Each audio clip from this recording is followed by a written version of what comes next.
Coach, does it feel like going back home? When was the last time you were there? It's been a while.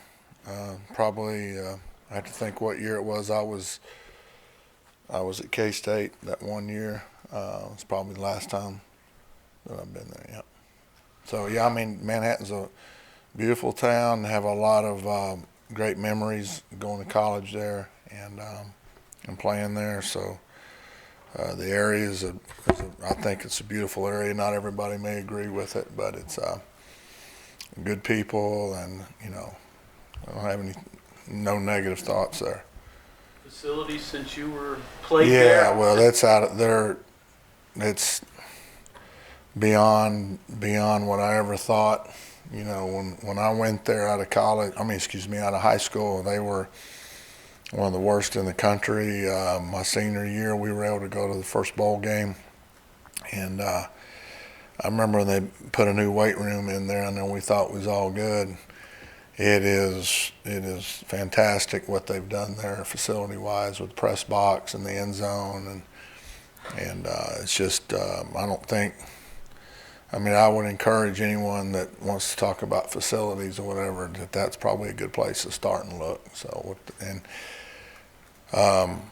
what's that that movie with Kevin Costner where they say if you build it they will come or whatever. So I think that helps recruiting. I know when Coach Snyder got the job, originally got the job way back when, that was part of the deal. I know that guy was the AD at the time, and that was part of the deal that they were going to invest money every year in facilities and stuff, and they built the indoor, and they started improving their facilities so they were able to catch up recruiting. They didn't go 1-10, I think their first year.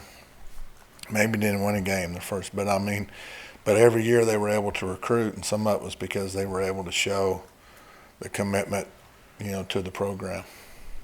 When you look at them offensively, do you see carryover from Coach Snyder because they've got so many veteran South players? Dakota State, Fargo.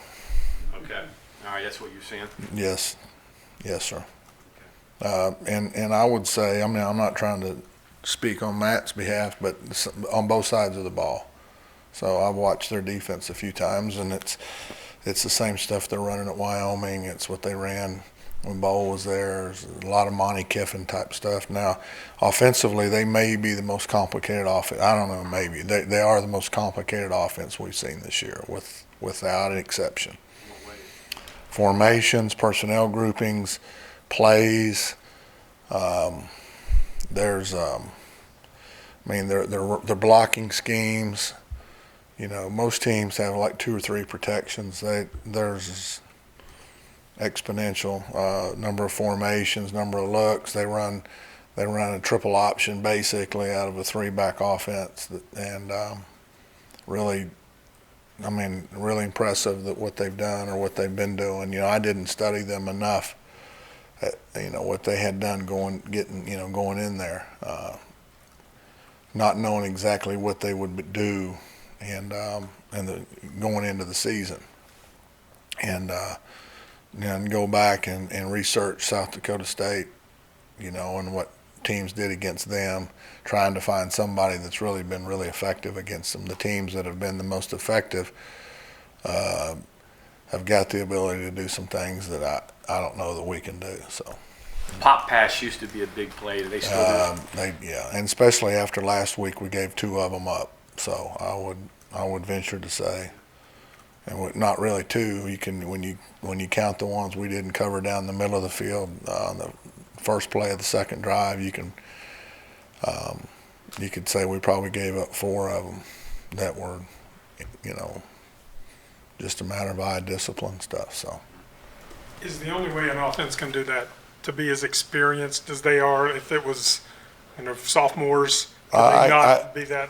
I guess. I'm not trying to speak for the offenses. I know that that really helps when you got guys that'll commit to doing what it takes to learn, and when you can walk in to a meeting room and put stuff up on the board, and then where you don't have to rep it countless number of times to get it.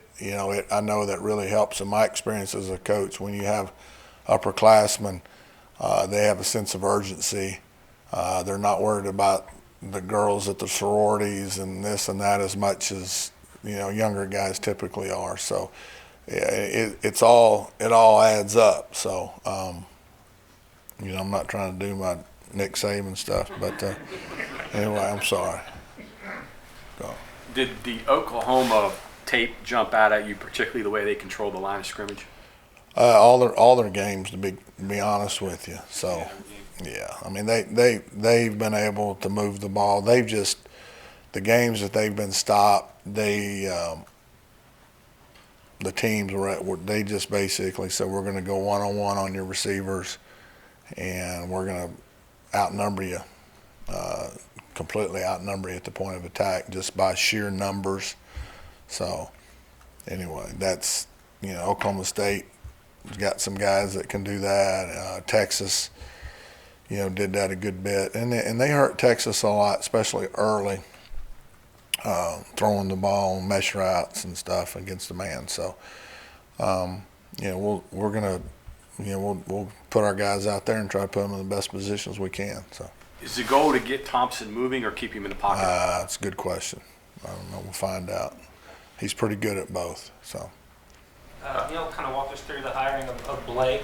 What do you remember about January and how much education? No, I remember last January. Now it's beginning to fade out a little bit, but.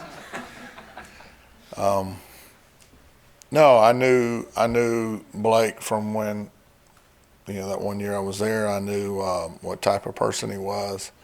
I knew his credentials from staying up with him.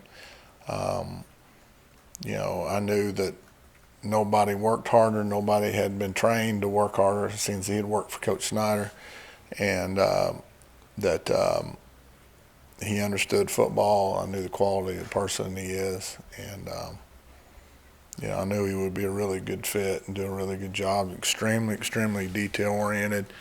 I mean, to the point where I sometimes just say, Blake, just tell him to be a football player. He wants to have everything just right for his guys, and that's a great asset. I mean, that's a great way to be. He's in there right now trying to make everything just exactly perfect, and so that's really tactical and analytical about. Yes, sir. And again, I knew that because he was engineer building airplanes. So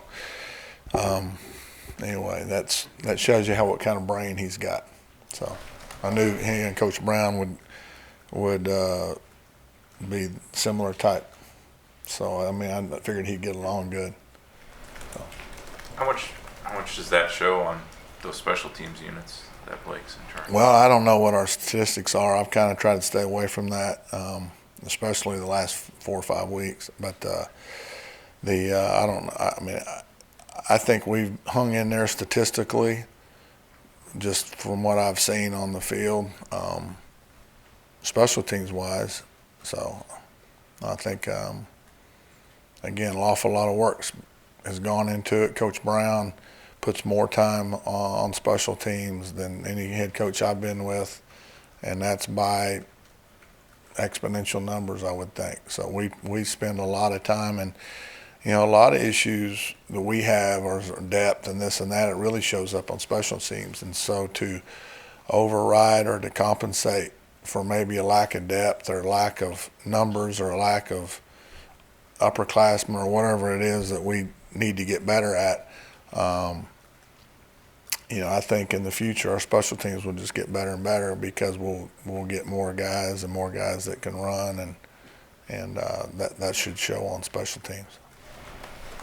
Not talking about on the field, but what do the Stills brothers bring to the morale of the team? Well, right now their morale's not real high. A couple of weeks ago they had a really good game against Baylor, and last week was about the other way.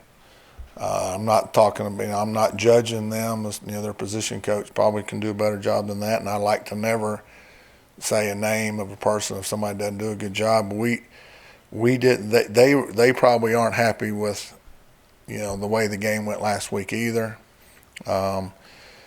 Last week was another example of sometimes when as a parent or as a coach and your team shows progress, and you try to build the confidence, and you kind of let it go to where maybe, are we getting too much of ourselves, and then you don't maybe have that edge that it takes. I talked way back one of my first press conferences here this season about kind of going to that place that you got to get to, and I thought we were okay going into the game. I thought they seemed excited, and we got to the game, and we just didn't have the edge. We didn't have in the Rocky Balboa movies, they call it the eye of the tiger. We didn't have that, and we didn't do some things right. And the stills, you brought that up. I think that was maybe something that we got to make sure we continue to keep the hammer down a little bit on some of that stuff. So you brought it up as far as them. I think they're probably not happy about the game last week. So, Vic, some of the alignment stuff, I guess, pre-snap seemed like that caused trouble against No. Texas Tech. no, we were fine. Oh. A couple of times our D linemen were late getting their hand down.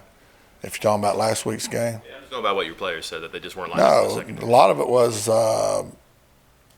and again, you take the whole game up till 6:14 in the second quarter. So halfway through the second quarter, they went 5 straight drives, and we made enough mistakes, little mistakes, but some of them were big mistakes. Eye discipline and not being in the right place, not having the right fit. Mostly it was the back end guys, and then from 6:14 on, I think they had 3 points.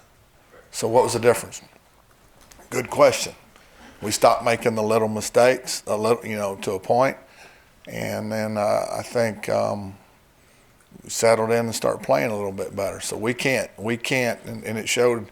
You go back to the Missouri game, you can go back fourth quarter against Texas, you can go back to quarters in a lot of games where when we start making little mistakes or not just completely have, our mojo going or whatever that word is, then we're not good enough. We've got to be, the margin of error is not great. We've got to do it exactly right.